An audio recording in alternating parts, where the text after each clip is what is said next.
આવી જાવ બધે મારા નાના નાના મિની વ્લોગમાં છે બધા હાટુ મેં નાસ્તો બનાવ્યો છે હો.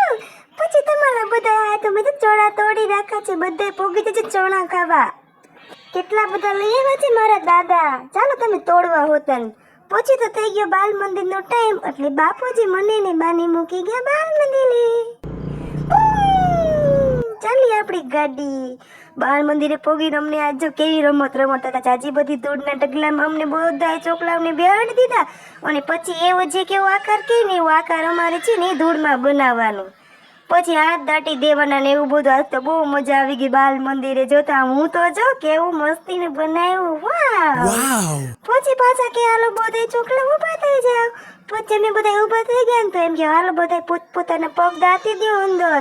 પછી અમે બધા છોકરા અમારા પગ દાંતવા માંડ્યા, અને પછી તો આજ અલગ જ રમત રમાડી. ચપ્પલોની લાઈન કરીને પછી બધા છોકરાને ટપવાનું, પછી જે ટપી ન હોકે ને એ આવડ થઈ જાય. હું તો આવડ થઈ ગઈ. પછી અમારે જવાનું હતું ગામમાં જમવા, એટલે હું ને બહાર નીકળી ગયા બાળ મંદિરેથી અને પોગી ગયા લગ્નના જમણવારમાં, અને મારા હાથમાં લાડવો આવી ગયો. એટલે પછી આપણે થોડું બીજું કઈ જોયું, આમ જો બધા વહી હતા જમવા. બહુ મજા આવી ગઈ જમવાની. જમીને બહાર નીકળે તો ફુગાવાળા બેન મળી ગયા, એટલે આપણે એક ફુગો લઈ લીધો. અને ઘરે આવ્યું તો મારા દાદા આમ છે લીલું છમ શાકભાજી લઈ આવ્યા હતા વાડીઓમાંથી. હો, વાડીનું શાકભાજી ખાવાની તો બહુ જ મજા આવે, આમ જો તાજે તાજું. હો, બહુ મજા આવી ગઈ ખાવાની. તો પછી તો આપણે રોંઢે હોઈને જાય ગયા ને, એટલે છે ને પછી મારા દાદા છે ને મસ્ત મજાનો શેવડીનો રસ લઈ આવ્યા હતા, એટલે આપણે બધાએ શેવડીનો રસ પી લીધો. પછી થોડી વાર થઈને ત્યાં તો અમારા ઘેરે આમ જો ગાંડો આવી ગયો. મને મારા બાઈને